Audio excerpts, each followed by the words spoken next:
The problem with social media isn't being on social media. The problem is the time you spend on it and that you waste, and the negative effects it has on your brain after you spend like 2 hours just scrolling.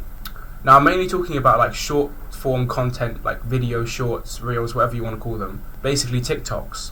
Now, the problem is with these is they're so addictive and they're so easy to access. Once you go on the app, you just find yourself scrolling automatically. It's just there. And each video you see is like tailored to you, tailored to what you want to see, tailored to what you like. So it's very hard to sort of say, oh no, I've got something to do, let me just click off this, I'm busy, I've got to go do something. And you end up wasting so much time just scrolling, like, without even realizing it.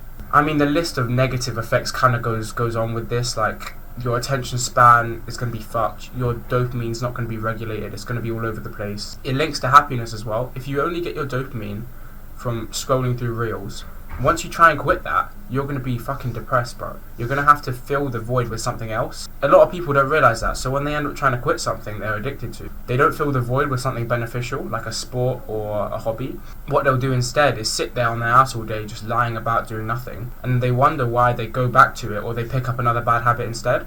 So it's clear that reels and TikToks and all that, it completely messes up your attention span, your dopamine, and also obviously it's incredibly addictive as well because it's so focused and tailored to what you want to see. And because of just the general layout of reels, like the sound, the bright visuals, all of these little factors make the experience so incredibly stimulating for you. But also there's deeper impacts as well. Like, think about how young people are impacted. So say I'm 18 now, but I imagine most people watching this are a similar age. Imagine if when you were 16 or even younger, imagine when you were like 13, 12, you spent 2 hours a day scrolling through these reels. The algorithm promotes very extreme opinions.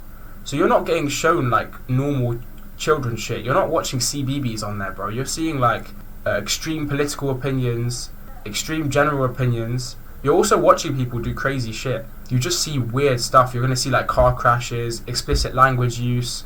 Like generally, you're just being exposed to a false reality of just full of extremities. You're just being exposed to an extreme fake version of reality. And that gives a false sense to these young people of how the world is, because in real life, nobody acts like they do on shorts. No one acts like this. These things don't happen in real life. Another thing is the same things are pushed to most people.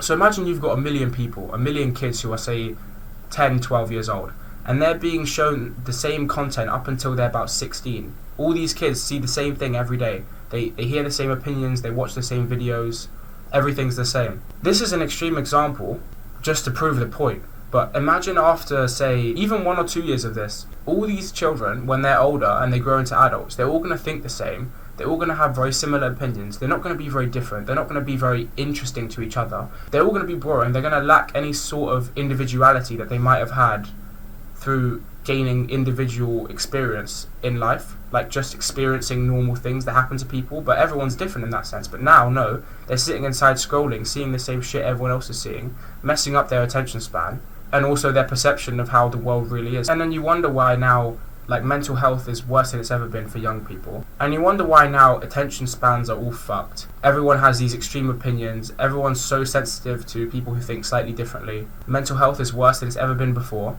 No one has good social skills, especially these young kids. I mean, even for me, I grew up with video games, and those weren't a quarter as addictive as shorts are. Video games are designed to keep you hooked, yeah, and they're fun and they give you dopamine. But this is like a whole nother level of addiction. There's teams of thousands of people, like grown adults who have PhDs or experience in what they do, and these teams of people are all working to take your time and to get you addicted. Like, how do you think that's going to work out? Are you going to be able to beat this massive organization, a team of people, experts who know what they're doing, trying to addict you and trying to take your time? Probably not. And that's why most people now are addicted to shorts, and that's why you should stop. But you can't stop by just stopping. You need to fill your time with other things. Once you stop watching reels, you're going to feel like there's a hole in your heart or in your soul, like you just completely dropped something that was important to you before, because that's how addicted you were to them. So instead, go and pick up something new or set some goals that you want to reach, and then focus on spending your time going towards those things that you need to do. It really is that simple. To some degree, if you're watching this, you're probably addicted to short form content in some way. So just make a conscious effort to realize why you're addicted, why it's addicting, what these companies want out of you. They want your time, they want your thoughts, they want to occupy space in your head. They don't want you to think freely, they don't want you to have individual opinions, and they don't really want you to be adept in handling real world situations. They don't want you to go out into the real world and feel like you're comfortable. They want you to go out into the real world and feel like, fuck, what is this? I don't like this. And once you're in that position, there's very low chance of you actually being able to pursue your dreams because you feel trapped in this cycle. So instead of taking that risk, which in your mind is a massive risk because you don't know anything about the world, you'd rather just stay on the default path of just go where the wind takes you sort of thing. And then you end up working a job that you don't really want to work, or you end up in an industry that you don't want to be in, and you end up miserable and unhappy. That's a very drawn out example. I think the effects that these sort of things have on people are really downplayed. I think they're bigger than people say. I think especially if you're watching it for 2-3 hours a day, imagine what that's doing to your brain over a long period of time. And that's even worse for kids whose brains are still developing if you're under 25, or more so kids who are 10 to 14. That's going to fuck up your brain properly. So just be aware of it and make some small changes in your day-to-day life that maybe reflect that you're aware of it and you don't want to waste so much time on this thing.